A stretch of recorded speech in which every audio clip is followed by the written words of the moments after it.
Our next guest is a uniquely abled artist, author, speaker, and proud Michigander. Not only does she share her gifts with the world, but she's helping empower young people with a new children's book. Yeah, it is based on her former assistant, companion, co-worker, and friend, Coco, who was her service dog. It's called The Tale of a Service Dog. It is now available many of those places where you can buy books. We are so excited to have the author and artist, Melissa DeVitri, here with Oreo, her new service dog, to share their story. Melissa, thanks so much for being here. Good morning. It's a pleasure. Absolutely. You look amazing. Well, thank you for being here. So let's talk a little bit about all of the different things you do, because author is just kind of your newest title.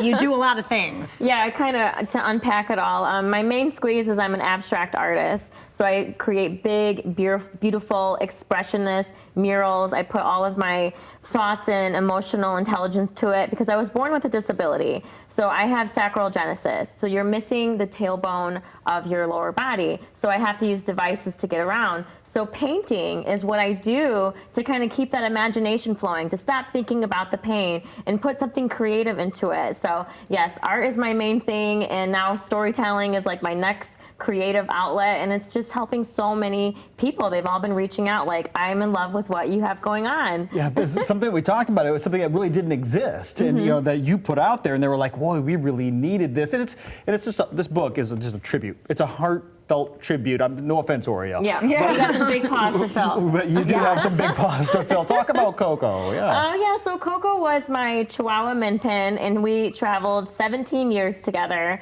It took 2 years to get her trained up, but she had an international passport. We lived in Colombia. We were all over the place. Coco was such a gem. And this coloring book activity is about how I was able to travel through airports, and it gives facts about working animals and guide dogs and certain things that they do. And kids need something like that to immediately understand that having a disability, which I like to say it's a unique ability, it's a superpower. You have to learn how to adapt. You have to learn how to think in different perspectives. And people come up to me and they say, you do it with such grace. We never hear you complaining. You're selfless. And I said, there's things that could be worse. I'm grateful for what I have. This is my independence. This is my throne. And I'm able to get from point A to point B. And that just gives me that desire to want to continue growing and exploring. Wonderful. And so you have the book, you have the toys, you're kind of going on a tour. Let's talk about all of the different organizations you're working with now and the kids that you're impacting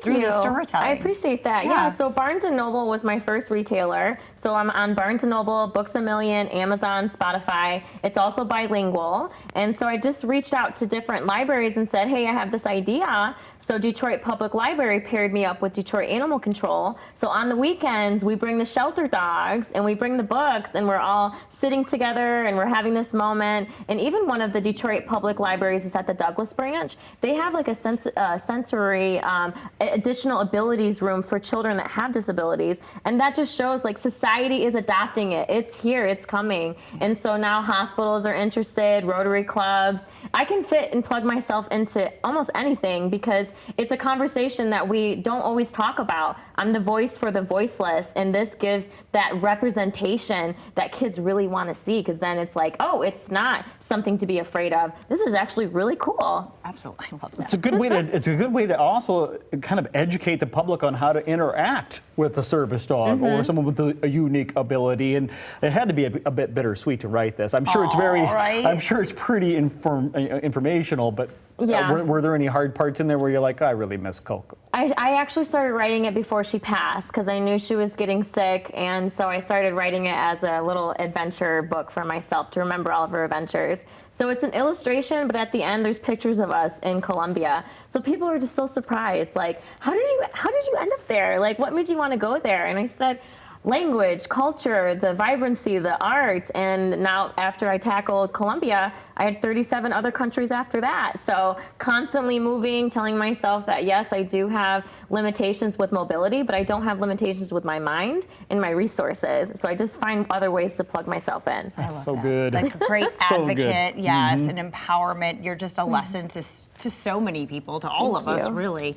And you take that on the road as well. You're a public speaker. I mean, you really are an advocate advocate for people. Yeah, TEDx is one of my bigger partners. I do keynotes. So I was a keynote in 2019 on emotional intelligence. So how to use these superpowers and make something, makes people be able to remember you in ways that's not about your disability. It's about all the things that you bring. And this past week I was at Yale and I was speaking on disability etiquette. Just another lesson in the lesson of people that are like, this is amazing. Like, I want you to be here and give your energy, and how can we support you? And so just getting the story out there, I think, is the best way, because we all come from something, whether you can either see it or it's invincible. So Absolutely. Can I get the origin story of, you mentioned where you got Coco. Where did you find Oreo? Oh yeah, Oreo. This is she is a year last month, and I adopted her from the Tampa Humane Society. And Oreo came from an abuse as well. She had, her jaw was broken. Someone had kicked her. So the first couple months, she just didn't want to come out from under the table. But then I started showing her love and training her and giving her this openness. Everyone says, I can hardly tell she's even there.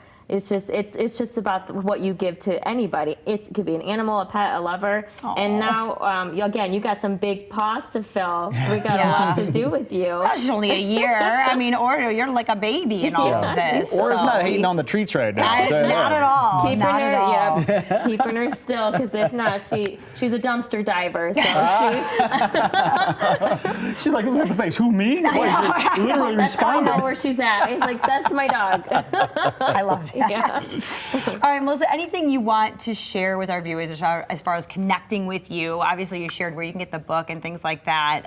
If they want to learn more about what you're doing. Yeah, okay, perfect. So I'm on all the social medias, Twitter, Facebook, Instagram, Twitch, Pinterest, and it's my first and last name. I made it really easy. So students can reach out, parents, children with the provision of with your parents. Happy to talk. People like to get a group session together so that we can talk about things like beyond disability etiquette, but disability dating, disability mobility, accessibility. We have all these programs online. So if you ever want to just sit and chat, Oreo and I, we're open books. I love it. Yeah. Speaking of books. All right, there it is. Shop.melissadevitri.com if you want to pick up this book, or as you mentioned, where books are sold, and you can pick one up for yourself. Thank you so much for the time this morning. Thank you. We Appreciate had such it. a pleasure. Yeah, thank you.